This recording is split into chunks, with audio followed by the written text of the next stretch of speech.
tempo, tanto tempo sem ensinar, tanto tempo sem trazer para vocês algo que foi dado a mim, né?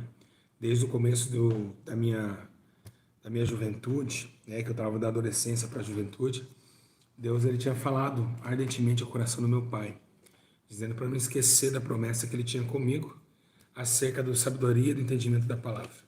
E é por esse motivo, né, eu fiquei um pouquinho com a garganta meio inflamada, mas dando aqui vocês tudo que um dia eu aprendi, tanto em oração, tanto em experiências com Deus, tanto numa vida vívida, né, que tive, né, ardentemente com Cristo, passando para vocês o resultado de toda ação bíblica e de todo entendimento bíblico.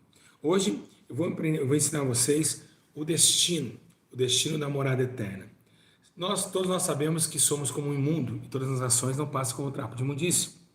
É claro que a absolvição que tivemos da condenação que era decretada veio através do sangue de Cristo, trazendo vida a todos os homens.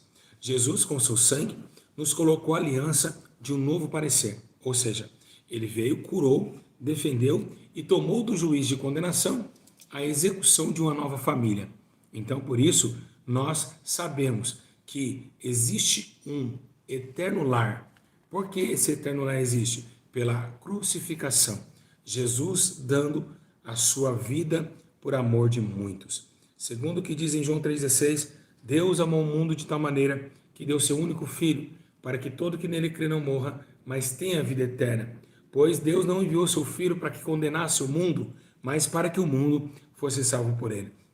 E é essa geração que temos vivendo, a geração de acreditar ou não. A incredulidade aumentou. Será que temos realmente essa promessa de um dia morrermos aqui e encontrarmos a eternidade com Cristo? É muito relevante, meus irmãos. Por quê? Porque muitos estão desacreditando. É claro que por aumentar essa iniquidade no mundo, o amor de muitos se esfriaria. Não somente o amor, como também essa outorgata de acreditar ou não acreditar. A incredulidade aumentou também. Então, vou trazer algumas palavras para vocês, né? Que ensino maravilhoso. Que bonito que vocês estão falando aí. Obrigado pelo carinho. Olha, vamos falar o que se faz à igreja, o que foi adicionado à igreja. Nós sabemos que desde o Velho Testamento, quando Deus ele cria o homem, quando Deus cria todas as coisas, o homem cai em sua queda, mas não vemos Jesus, né, aparecer no Velho Testamento. A única parte que Jesus aparece no Velho Testamento é que quando a glória da segunda casa aparece em Ageu, que foi uma promessa que Jesus desceria com a glória do Messias. Não vemos falar de Jesus, só vemos falar do profeta Isaías profetizando acerca de um Jesus que haveria de vir. Ou seja, também Davi, como sabemos, Davi ele era um profeta. Ele mesmo disse que viu o Senhor sentando à sua direita, à direita do seu Senhor. Vemos também, né, o próprio profeta Isaías mencionando que seria um homem de dores, um homem que sofreria dores, sofreria ser rejeitado pelo povo. Jesus. Então a igreja não existia no Velho Testamento. Então, ou seja, Deus estava sem noiva. E por que Deus estava sem noiva? Porque a noiva de Deus era Israel. Todos nós sabemos que Israel foi a nação prometida. Foi a nação que Deus colocou como um amor muito grande. Deus colocou como se fosse a tua essência, ou seja, o teu alvo e o seu porto seguro, ao ponto de colocar Davi como um servo, dizendo: Davi, habitarei em meio de Israel e ali pousarei no meio de vocês. Mas, passando seu tempo, vemos a decadência dos homens, Israel fazendo coisas que não agradavam a Deus, e assim Deus, com ascendência e promessa de trazer Jesus como o seu resgatador, ou seja, que ia resgatar um povo, mas não um só povo, Israel. Mas agora Deus não ia só deixar só Israel, porque Israel era o povo prometido. A Bíblia diz que Samaria já tinha os gentios, ou seja, não tinha um povo fixo, era somente Israel. Então agora um povo fixo no mundo. Deus amou o mundo, não só amou Israel. Então, através de Jesus vindo, trouxe a aliação que o apóstolo Paulo diz, que através do sangue de Cristo, todos nós fomos feitos um. Somos todos um em Jesus.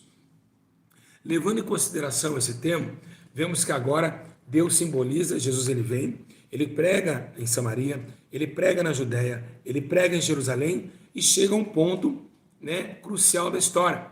Por quê? Porque no meio de 12 discípulos há um jovem chamado Pedro, e ele olha para Pedro e diz: Pedro, tu és pedra, e sobre ti edificarei a minha igreja. Ou seja, Deus olhou para Pedro e aí colocou em cima de Pedro a porção de pedra. E por que pedra? Pedra é sacrifício. Então Jesus ia se sacrificar em cima da igreja. A igreja era a pedra. Então assim se formou a igreja dos apóstolos, trazendo essa menção de um novo tempo. Uma igreja que quer sangrar, uma igreja que quer sofrer por amor a Cristo e denunciando pecados religiosos e também anunciando a verdade através do sangue de Cristo, anunciando que ele ressuscitou dentre os mortos e foi para o céu, um dia voltará. E por esse motivo, a igreja ganha o título de noiva. Ok, a igreja como a noiva. A Bíblia diz em Isaías, lá no 62,5, que já era uma promessa. Diz assim: como o jovem se casa com a donzela, assim teus filhos se casarão contigo. Como o noivo se alegra com a noiva, assim se alegrará contigo teu Deus. Também vemos em Paulo, em 2 Coríntios, no capítulo 11, no verso 2, dizendo: estou zelando de vós, e com o zelo de Deus, tenho-vos preparado para vos apresentar uma virgem pura a um marido, a saber, a Cristo. Olha só, ele já coloca Cristo como marido da igreja. Então, Cristo já simboliza o marido da igreja. Ou seja, um casamento. Então, uma noiva pura e virgem. O que é uma noiva virgem? Uma noiva virgem é a noiva que nasceu de novo. Aquela que não nasceu mais conforme os seus prazeres mundanos, mas sim com os seus prazeres no seu noivo. Porque todo noivo no tempo hebraico e no tempo dos judeus, o noivo dominava a noiva. Apóstolo Paulo Damascar dizendo que o homem tinha domínio sobre a mulher e a mulher submeteria o marido. Então, automaticamente, vemos Jesus tomando e dando ensino e regras para a noiva. Que interessante, né? Então, uma noiva adornada, que tinha que nascer de novo através dos mandamentos do noivo. E aí vem a igreja ganhando força, vem a igreja ganhando poder. Sobre o quê? Poder de submissão. De submissão. A igreja tinha que ser submissa ao seu esposo. Então, vem crescendo a igreja, vem crescendo e relatando os exercícios que Jesus era o noivo da igreja, aonde ele começa a dizer algumas palavras ansiosamente, dizendo que queria casar com a virgem, a igreja, colocando 10 virgens, 5 prudentes, 5 loucos, vocês lembram disso. Então, lembramos também em Apocalipse, no capítulo 19, verso 7, que o apóstolo João, ele escreve dizendo: regozijamos nós, exultamos e demos-lhe glória, pois são chegadas as bodas do Cordeiro e já sua noiva já se aprontou. Então, aqui, João tem uma visão do fim, a noiva se aprontando para o esposo. O esposo recebendo a noiva se aprontando. Aí o casamento também. Em Apocalipse capítulo 21, também diz sobre essa parte, que vi também a cidade santa, a nova Jerusalém, que de Deus desceu do céu, ataviada uma noiva para o seu marido. Então olha para vocês terem uma ideia, todos os versículos bíblicos apontam que realmente a noiva de Cristo é a igreja. Né? A Bíblia diz que dentro da igreja o Espírito diga vem, a noiva diga vem, e quem tem sede venha, e de graça darei da água da vida eterna, que está em Apocalipse 22:17. Agora, se a noiva está preparada, como será essa união com Cristo? O apóstolo Paulo diz que é o único jeito, se nós sentimos como noivo, temos no livro de capítulo 7, versos 4 de Romanos, dizendo: assim, meus irmãos, também vos estáis mortos para a lei, pelo corpo de Cristo, para que sejais de outro, daquele que ressurgiu entre os mortos, a fim de darmos frutos para Deus. Ok, eu estou na igreja, eu estou lá cantando, eu estou pregando, eu sou um pastor, sou um missionário, mas se eu não tiver dado frutos para Deus, eu não posso ter a licerção de ser chamado noiva de Cristo. Então por quê? Porque eu já não tenho submissão ao marido. Essa eternidade que Jesus preparou não foi para todos. Se você errar uma vírgula, um tio, tirar da lei, você já entra em condenação com ela. Então não é tão fácil ser a noiva de Cristo. Por quê? Porque é separada sem ruga e sem mácula. Então a eternidade esperando o ser humano é através de um rudimento de frutos de arrependimento, aonde vem a palavra a noiva de Cristo, a noiva preparada. Ou seja, vem através da união. Lembra que 1 Coríntios 6,15 fala dos corpos, dos membros que se tornam só? Vamos ler agora em Efésios 5,30. Pois somos membros do seu corpo. Em 1 João 2,24 diz: portanto, que desde o princípio ouviste permanecer em vós. Se em vós permaneceste, que desde o princípio ouviste, também permanecerão no Filho e também permanecerão no Pai.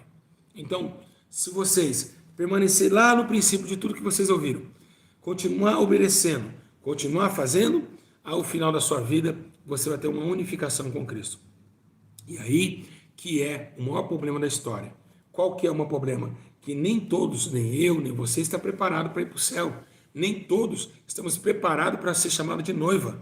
Por quê? Rebeldia, ações infrutíferas, momentos de descontração, engano dos nossos corações, achando que prazeres desse mundo vai ser prazeres para o tempo todo, sendo que não passa, tudo pode passar, a consciência dos olhos é sobre da vida, e isso é mentira para os nossos corações, e tira nós do elo da aliança.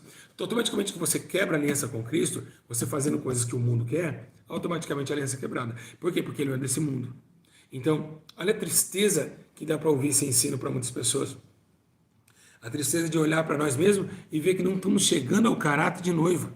Então, essa é a maior preocupação que temos em relação à igreja, à aliança, à incompatibilidade e à formação de se tornar a espera do noivo com o buquê de glória na mão, que é o tempo e também o maior sonho da igreja.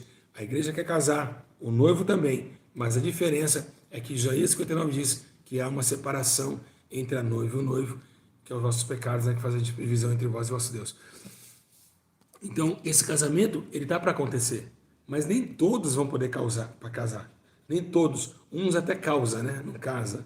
Então, vai ser muito contrariado o tempo dessa redenção, porque passamos por tempos que são tempos difíceis para obedecer à voz de Deus. Não é fácil servir a Deus. Não é fácil você tomar a tua vida só para Deus.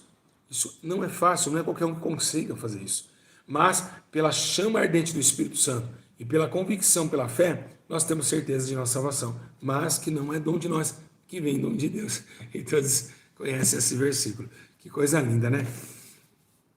Essa união, quando nós temos a união de a noiva com o noivo, nós podemos ser chamados a família de Deus. Gente, obrigado pelo carinho de todos vocês aí me dizendo, também amo vocês. Quando a família se torna quando Deus ele é pai de Jesus, então Jesus vai casar com a igreja é a noiva, e a noiva somos nós. Então, quando nós tivermos a noite nupcial, que não é sexo, a noite nupcial será no reino de glória, onde a Bíblia diz que haverá santa ceia, as bodas do Cordeiro, onde todos que venceram, né, estarão lá, vai se tornar uma família. Ou seja, né, o próprio Deus vendo o teu filho com uma esposa. Então, se tornaremos a família de Deus, onde até mesmo, né, o próprio Deus ele fala um pouquinho da sua família. Chamou uma certa feita, Israel era menino, né, que ele fala em Oséias, e eu amei, e do Egito chamei meu filho. Então é interessante que Deus ele sempre está com as pautas e coloca como família aquilo que ele ama.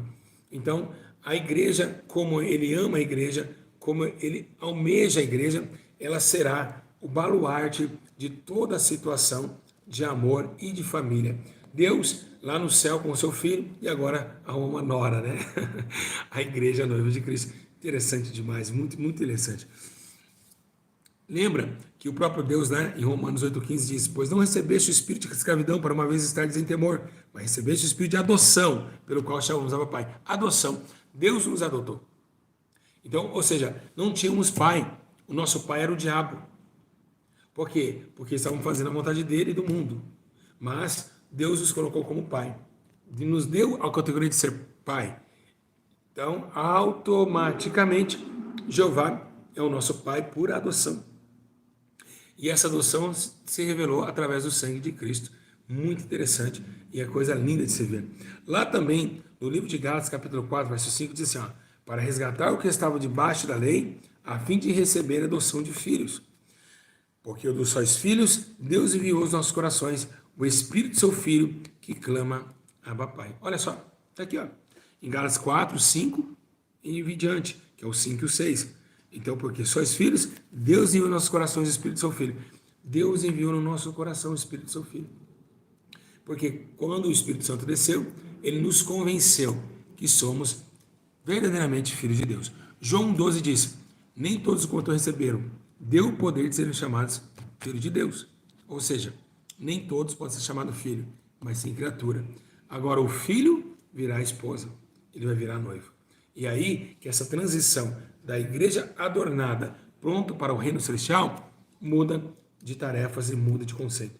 Porque aqui somos filhos, logo herdeiros, mas lá seremos chamados de noiva, noiva adornada, de menina nos olhos de Deus. Vai ser muito maravilhoso. Quem conseguir vencer, quem conseguir ser salvo, vai viver dias memoráveis, momentos maravilhosos. Segundo o que diz a promessa, Deus enxugará de nossos olhos toda lágrima, e não haverá mais morte, nem pranto, nem dor, porque as primeiras coisas são passadas e que Ele fez tudo novo. Passou, é um novo tempo. Então, essa chama que arde nos corações dos crentes, ela não pode acabar, né? Embora seja que o efeito contrário é muito mais forte. Os prazeres da vida, os prazeres dessa terra, os prazeres de beber, de usar droga, de fumar, de prostituir, do que for. Ele é muito mais forte do que nós. Por quê? Se é que temos o Espírito Santo de Deus, nós combatemos com o mundo e as trevas e também pelas suas árvores frutíferas. Mas se não tiver, é muito mais forte. Ele nos abala, nos abate e nos dá lugares onde muito, às vezes, estamos gostosos pelo prazer no momento. Mas depois há um vazio na alma. E esse vazio na alma acarreta no quê? Acarreta em sofrimento, solidão e desamparo do noivo para a noiva. Por quê? Porque teve o quê? Uma rebeldia. Houve-se uma traição para com Deus. Então, o Senhor fica muito triste e zangado, mas ainda é fiel para perdoar e trazer novamente a noiva para com o seu conselho. Então, se temos uma família, nós temos que morar em algum lugar, né? Então, o que Jesus falava? Todo aquele que faz a vontade do meu Pai está no céu, minha mãe, minha família e meus irmãos. Então, automaticamente a gente vê que realmente há um halo de família. Há um laço de família nisso, tá? Então, o que devemos fazer? A Bíblia diz que o maior ser que existe no céu e na terra, hoje é Cristo, pela sua morte. Então, devemos ter pactuação com Cristo. Não devemos adorar outros deuses, não devemos adorar outro homem, imagem de homem, o que seja, somente a Jesus como nosso Salvador, para que estabelecemos essa família em perfeita unidade. Lembrando que tem uma coisa muito interessante, né? Cristo, ele reconhece os irmãos do seu povo. Lá no livro de Hebreus, capítulo 2, versículo 11, diz assim: tanto que se santifica, como que são santificados, vêm todos de um só. Por essa causa, Jesus não se envergonhou de lhes chamar irmãos. Vocês viram aí? Tantos que santificam foram santificados, Jesus chamou de irmãos. Então Deus não faz acepção de pessoas. O que Ele quer é que todos voltem para ser a sua família. E assim, lá fazendo a igreja como noiva e assim morando para uma eternidade com Ele. A eternidade, ela é para pessoas que realmente negaram esse mundo e nasceram de novo. Não é fácil, é muito lento o processo da salvação. Por quê? Porque não é tão fácil assim. Como eu disse lá no começo, nós temos que lutar tão fortemente, porque a salvação, ela é uma luta constante. E nem todos podem gozar da salvação. Por quê? Porque não que Jesus fechou a porta, porque nós fechamos as costas. Costas e portas. Quando viramos as costas, Jesus automaticamente se torna com a porta fechada. Não porque Ele quer fechar, é porque há uma separação, uma inimizade. Então, a Bíblia diz que aquele que é amigo do mundo se torna inimigo de Deus. Olha que forte. Olha que forte isso que eu acabei de falar. Então, quando voltamos a olhar para Jesus, humilhar, bate na porta e abrir-se-vos-á. Quem pede, recebe. Quem busca, encontra. E, né, assim quem procura, acha. Então, o que devemos fazer é essa fonte de conhecimento para estar diante desse mesmo juízo e desse mesmo objetivo, que é a porta, que é ser noivo e que é um dia, quando a porta se abrir, aí meu esposo sai ao encontro. O remorso, né, as mágoas vão ficar. Nós sabemos, meus irmãos, que a vida é muito curta. A vida, ela passa muito rápido. A vida vai passando muito rápido. Os números vão passando. Os dias vão passando. Então, todos os dias é mais uma chance de você se arrepender e todo dia é mais uma oportunidade de você entender que você vai morrer. Então, cada dia que passa na Terra, muita gente comemora o aniversário, né? Se a gente olhar o aniversário, a gente não podia nem comemorar, a gente podia chorar, porque mais um ano que chega perto da sua morte, né? A gente comemora a morte, né? Ei, 37 anos! Mas 37 tá chegando perto da velhice é a morte. Então, cada ano que passa, a gente vai vendo que realmente, né, esse mundo nos engana. Porque nós nascemos para morar aqui. E nós não entendemos que existe outra pátria. Não acreditamos que existe outro país. De forma nenhuma. Não passa para nossa cabeça, meus irmãos. Não tem como passar para nossa cabeça que existe outra pátria, que existe outro mundo, que existe um país. Por quê? Porque nós estamos afiltrados aqui. Estamos olhando para esse mundo. Aqui nós comemos, aqui nós bebe, aqui nós comemos batatinha, Ruffles, toma coca, tudo é gostoso. Olha que maravilha. Olha isso. Ó. Querem? Olha que delícia. Batatinha, Coca-Cola. Você sabe que eu não tô gordo, né? A barriga tá bem pequenininha, não dá pra comer. Então, olha, tudo gostosinho, né? Tudo prazeres, né? Prazeres carnais, onde temos também os prazeres do espírito. Então, nós não queremos largar esse mundo. Esse mundo é maravilhoso. Ele é gostoso de se viver. Querendo ou não, pelas etapas da vida, poucos se matam. E ainda com influência espiritual. Agora, quem quer largar o mundo? Quem quer agora falar assim, eu quero morrer? Ninguém acordou pensando em morrer. Ninguém quer morrer. A pessoa passa na UTI, os médicos, o rico dá todo o dinheiro para não morrer, né? Para não deixar, né, com que a morte chegue no seu corpo mortal. Por quê? Porque não nascemos para morrer. Nascemos para viver. E isso esse é o parâmetro. Que o homem, ele não nasceu, não está preparado para morrer, porque a Bíblia diz que Deus fez o homem para viver eterno. Mas vai chegar uma hora da sua morte. Vai chegar a hora que você vai ter que sair do corpo e que tudo vai acabar. Que tudo que você fez contra o teu próximo você vai pagar com Deus. O que adiantou prejudicar o teu irmão? O que adiantou falar mal do teu irmão? O que adiantou enganar as pessoas? O que adiantou mentir? Não adiantou nada. Foi tudo ilusão do seu coração. E há um juízo para toda obra abaixo do sol.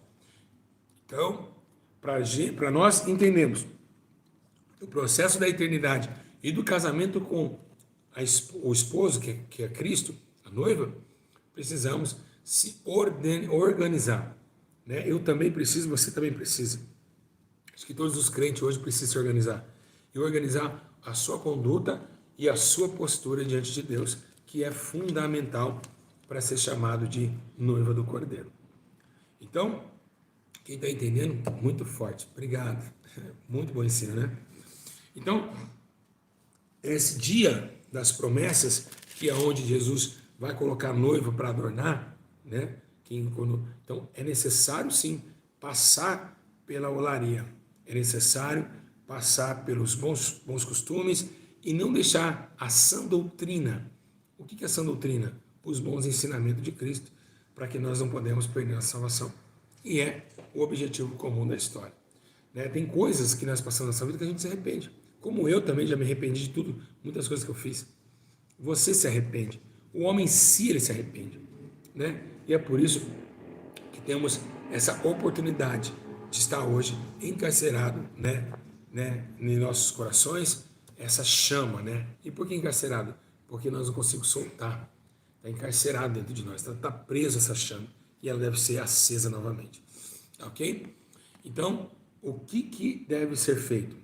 Postura, visão, para onde estou indo, para onde eu vou e aonde estou. Para realmente se tornarem noiva do Cordeiro, filha do Deus Altíssimo, para morar na cidade celestial, na Nova Jerusalém, que do alto se reveste de poder. É isso que necessitam fazer. É se separar para Deus, é viver para Deus, e é o que eu preciso também. Que todos precisam. Amar o seu próximo, dar honra para quem tem honra, abraçar a causa do necessitado, do faminto, do órfão e da viúva. É necessário passar por tudo isso. Amém? Então, que Deus abençoe vocês e que vocês continuem sendo a noiva, sem ruga e sem mancha e sem mácula, para que possamos viver uma vida eterna com Cristo nos céus. Um abraço, amo muito vocês, estamos começando, eu vou encerrar um pouquinho por causa da garganta, mas peço a vocês que vocês continuem focados somente em Deus Não olha para o homem, não olha para o erro do homem. O homem erra, o homem ele é pecador, ele é miserável, mas Jesus nunca errou. E é para lá que devemos ouvir, porque ele é o noivo, o homem não é o noivo. O homem quer ainda ser a noiva e muitas vezes não consegue. Então, há um caminho chamado Caminho Santo do Senhor e o mundo não passará por ele. Então, busquem a Deus, salve a sua alma, busquem o Espírito Santo, chore, geme, o que for, mas não deixe de pedir a Deus a misericórdia da salvação. Que Deus os abençoe, os dê muita força, coragem, vigor, para que vocês continuem sendo essa aliação, ou seja, esse encontro verdadeiro com Cristo através do sangue, o sangue do inocente, o sangue de Cristo Salvador, que pode hoje salvar e mudar a tua história e a tua vida. Irmãos, lembrando mais uma vez que a ira de Deus dura um momento, mas o seu amor é eterno. E vocês podem sim chegar lá. É necessário ter paciência, é necessário passar pela oraria, é necessário aprender com os seus erros e entender a perfeita, boa vontade agradável de Deus. Certo? Um grande abraço. O próximo ensino será amanhã. Muito bom ensino esse. Fiquei muito feliz de estar falando hoje sobre a eternidade. E aí vem, como diz, né? Eis que vi um novo céu, nova terra, né? E o mar já não existe, né? Então, lá naquele lugar, Deus enxugará de nossos olhos toda lágrima e não haverá mais morte, nem pranto, nem dor, e nem rancor, porque as primeiras coisas são passadas e eis que Ele fez tudo novo. Essa igreja existe, essa noiva existe também. Então, muito obrigado. Eu quero que vocês comentem, como a gente está em ciclo de transição, comentem aqui embaixo, compartilhem esse vídeo, né? E muita gente falando, já vai, pastor, hoje mais vou mais cedo, vou aos pouquinhos, por causa da minha garganta. Aos pouquinhos eu vou chegando. Então, 30 minutos já passou tão rápido, né? 30 minutos passou muito rápido, tá bom? E que Deus abençoe, que vocês busquem essa palavra, guardem no coração de vocês, para que vocês possam receber, né, de uma forma muito gloriosa e muito harmoniosa. Um abraço. Quem gostou de me ver de novo?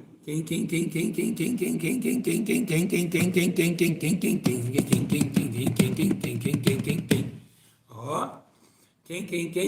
Então eu também amei vocês de novo. Tá? Muito obrigado, que ensino maravilhoso. Quem gostou do ensino, quem entendeu tudo, então faça a tua parte, porque Jesus fará dele. É a sua parte, a minha parte, e nós, cada um se salvar, cada um ter a sua individualidade para a salvação. Lembrando, irmãos, não julguem as pessoas que falam mal de mim, não denigrem elas. Vocês têm que aprender o que é amar, né? Temos que amar. Deixa eles para lá. Há um juízo, né, para toda boa e má obra. Então, fiquem em paz, descanse o coração de vocês. Isso vai passar, é apenas uma fase. E logo, logo, nós vamos morrer, né? Quem sabe eles vão morrer essa semana, quem sabe eu vou morrer essa semana, quem sabe você vai morrer essa semana. Então, nós não sabemos até quanto tempo nós temos nessa terra. Então, não vamos guardar mágoa de ninguém, vamos amar, porque é Cristo que nos justifica. Um abraço, Deus abençoe e que ensino poderoso, hein? Meu Deus, que sabedoria. Um abraço. Ó, se não tiver 300 comentários, eu não volto mais. Ah, não volto. Eu não vou voltar mais. Ah, não. Se vocês não comentarem, eu vou ficar comendo Ruffles. Ó.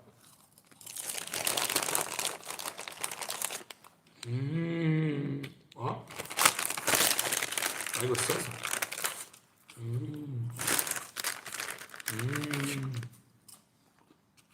Vocês dão risada, né?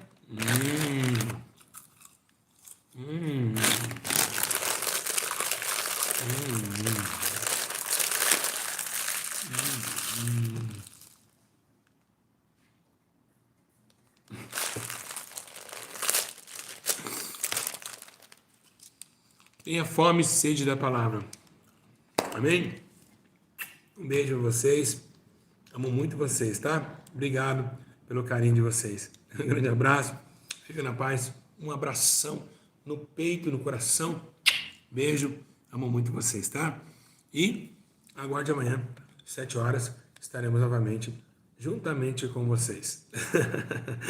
Um abraço e comentem e compartilhem. Compartilhem, tá bom? A nova cidade santa, a nova Jerusalém, ataviada como uma noiva para o seu esposo. Um abraço, que Deus abençoe. Fico na paz e saudade. Muita saudade. Obrigado pelo carinho, pelo amor e pelas orações. A paz, até lá.